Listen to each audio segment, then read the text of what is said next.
Akwụkwọ nke Job, isi nke 15. Elifaz onye Teman wee zaa sị, onye maara ihe o kwesịrị ikwu okwu? Ifufe wee jupụta afọ ya n'ifufe ọwụwa anyanwụ. Ọ ga-arịrịta ụka na okwu ọjọọ, ma ọ bụ okwu na-abaghị uru.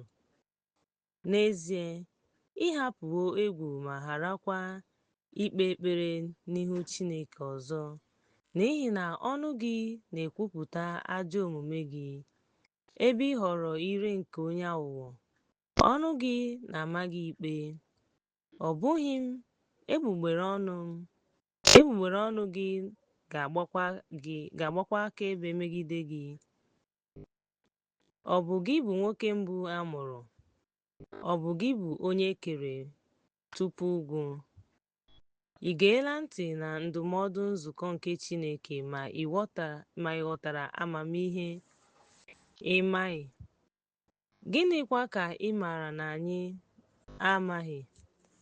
Ị ghọtara ihe na-adịghị n'ime anyị? Gị na ndị ikom na ndị agadi, ndị toro nna gị nke ukwuu, nkasi obi Chineke ọ dị obere nye gị? Ihe a ọ dị gị ka ihe iju anya? Gịnị mere obi gị ji ebupụ gị? Gịnịkwa ka anya gị ji na-eche? Gịnị mere ị ji aza Chineke dịka ọ masịrị gị, ka okwu ndị dị otu a si n'ọnụ gị na-apụta? Gịnị ka mmadụ bụ ka o wee dị ọcha? Onye ka a mụrụ site na nwanyị ka o wee bụrụ onye ezi omume? Lee, ọ hụghị ezi omume n'ime ndị nsọ ya. Ee, eluigwe adịghị ọcha n'anya ya. Olee otu mmadụ ga-esi bụrụ ihe arụ na ihe na-adịghị ọcha, onye na-aṅụ ajọ omume dịka mmiri? Agaghị m agwa gị, gee m ntị, m ga-akọwa ihe m hụrụ, nke ndị amamihe ahụ kọrọ dịka ha nụrụ n'ọnụ ndị nna ha. Ha ezobeghịkwa ya. Onye naanị ya ka e nyere ala, onye ọbụla ọzọ agafebeghị n'ime ha. Onye ajọ omume dị ka onye na-adọta ụmụ mgbe niile. Ha afọ ezobekwara onye ọchịchị aka ike. Ụda egwu dị n'ime ntị ya. Onye mbibi na-abịakwasịkwa ya n'ọganihu ya. Ọ maghị na ọ na-alọta site n'ọchịchịrị, n'ihi na ọ hụrụla mma agha n'ihu ya. Ọ na-aga ịchọ nri n'akụkụ abụọ ya, n'ihi na ọ maara na ụbọchị nke ọchị dị nso. Nhụjuanya na nsogbu ga-eme ka ọ tụọ egwu. Ha ga-emeri ya dịka eze dị njikere maka agha, n'ihi na o setiwo aka ya megide Chineke ma mee ka ọ dị ike megide Onye pụrụ ime ihe niile.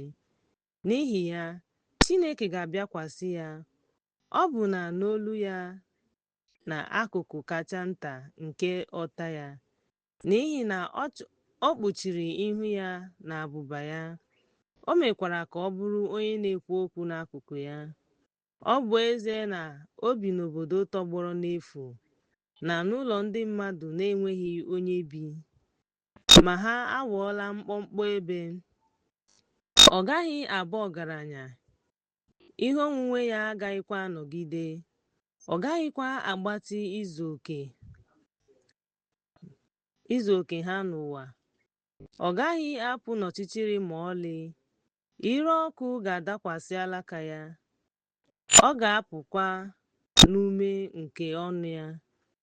Ọ gaghị ahụ na ọnwa araghị n'efu. Ya mere, ihe efu ga-abụ mgbanwe ya. Alaka ya agaghị acha akwụkwọ ndụ, kama a ga-ebipụ ya tupu ụbọchị ya. Chineke ga-ebibi ya dịka osisi vaịn na-akụ mkpụrụ vaịn ya. Ọ ga-atụfukwa ya dịka osisi oliv si ejupụta n'ime ya, n'ihi na ndị ihu abụọ ga-abụ ndị tọgbọrọ n'efu. Ọkụ ga-ebibikwa ụlọ ndị rụrụ arụ, n'ihi na ha chepụta ihe ọjọọ ma na-amụpụta ihe efu.